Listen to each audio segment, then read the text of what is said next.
All right, sports fans, how's everybody out there doing?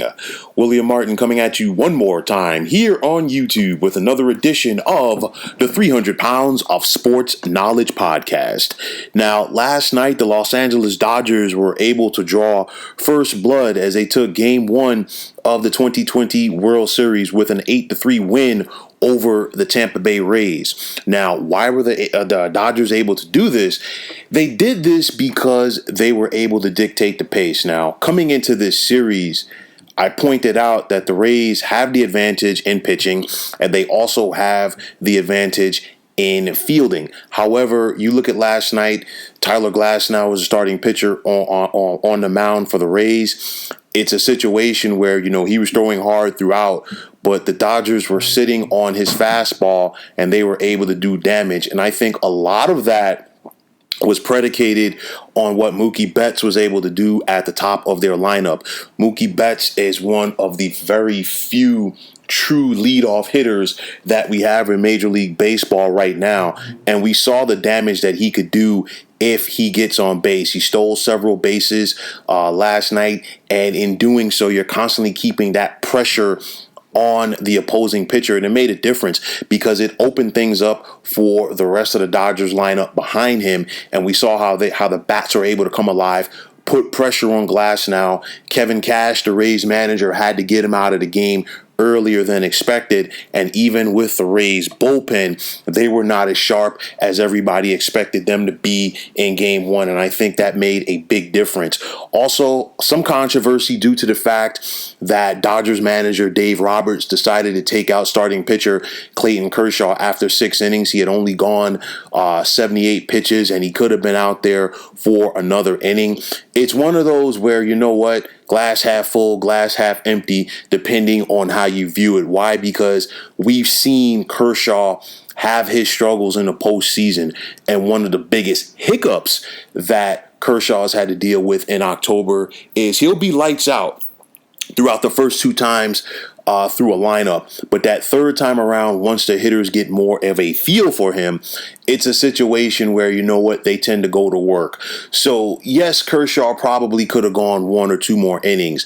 But if you're Dave Roberts, you want to have him finish his start on a high level. Why? Because there's a very good possibility that we're going to see Kershaw on the mound at least once more for this series. The Rays are definitely a very formidable team, and with 1 game, this series is far from over. So if you're Kershaw, you definitely want to have that confidence. Now, on the flip side for the Rays, they have to have some confidence as well, because right after Kershaw left, they were able to get to the Dodgers bullpen. And of course, we know that we're going to see a lot of Dodgers bullpen throughout this series. So that definitely has to be in the back of the minds of the Rays hitters now that they have faced them going forward.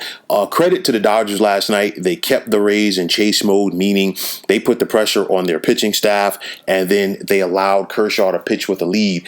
And it's one of those where, to me, last night's victory by the Dodgers was a throwback to a different era in baseball, because now it's all about analytics. It's all about what the computer says. We've eliminated the leadoff hitter, the quintessential leadoff hitter from the game.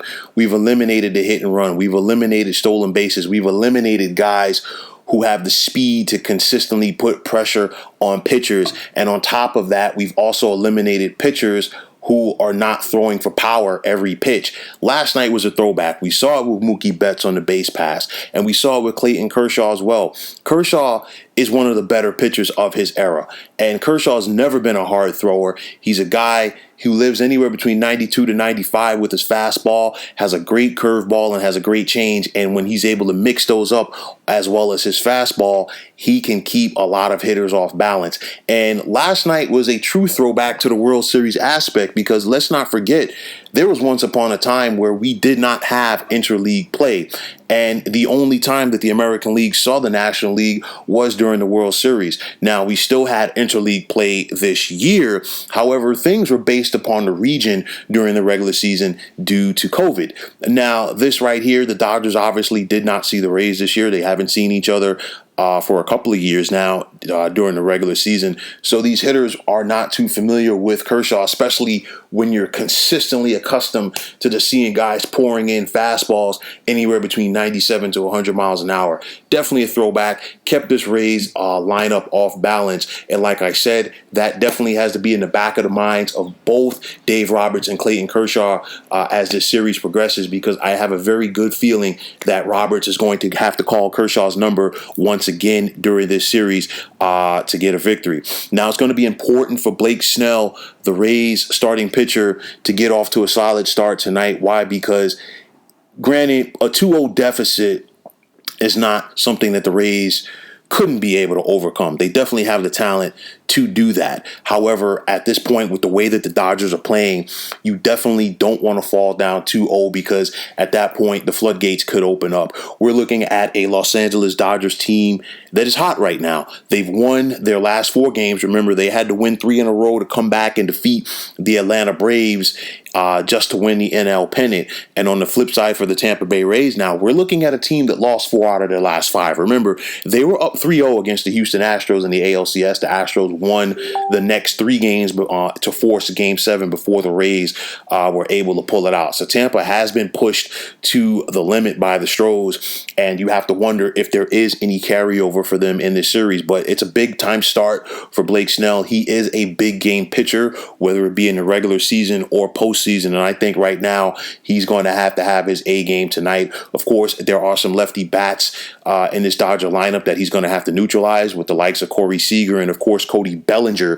But I think it all comes down to keeping Mookie Betts off base. That's what Blake Snell has to do. I think he's going to try to bust him inside with fastballs to keep him off balance. But if you've seen Betts throughout his career, whether it was with the Red Sox or now with the Dodgers, he knows how to work a count. He knows how to frustrate an opposing pitcher. And more importantly, he knows how to get on base. And if he gets on base tonight, it's going to predicate things for the Dodgers. So that right there, I think, is important for Blake Snell.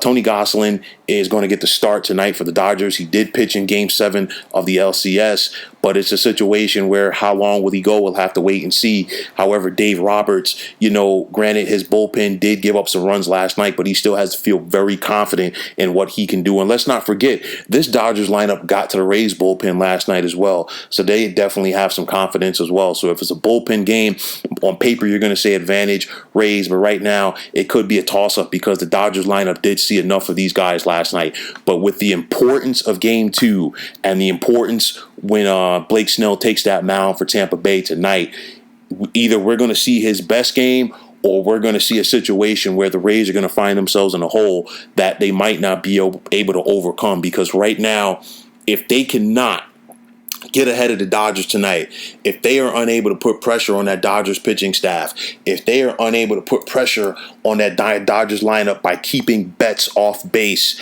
this could be a very quick series for a team that a lot of people expected to win this fall classic. So it's going to be interesting to see how the Rays respond tonight following their loss last night. And it's also going to be interesting to see if the Dodgers can keep that foot on the throttle and keep the pressure on this squad as they look to win their first World Series championship since 1988. So folks, that is going to wrap it up. And as always, I want to take this time out to thank you for tuning into the 300 Pounds of Sports Knowledge podcast here on YouTube. For all of my subscribers, thank you for the support. And for anybody who is new to this channel, feel free to click on to that subscribe button.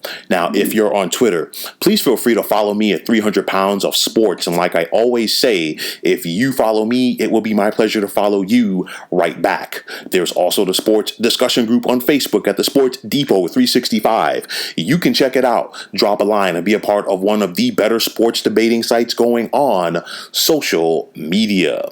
So once again, fine folks, my name is William Martin. Take care and have yourselves a wonderful day.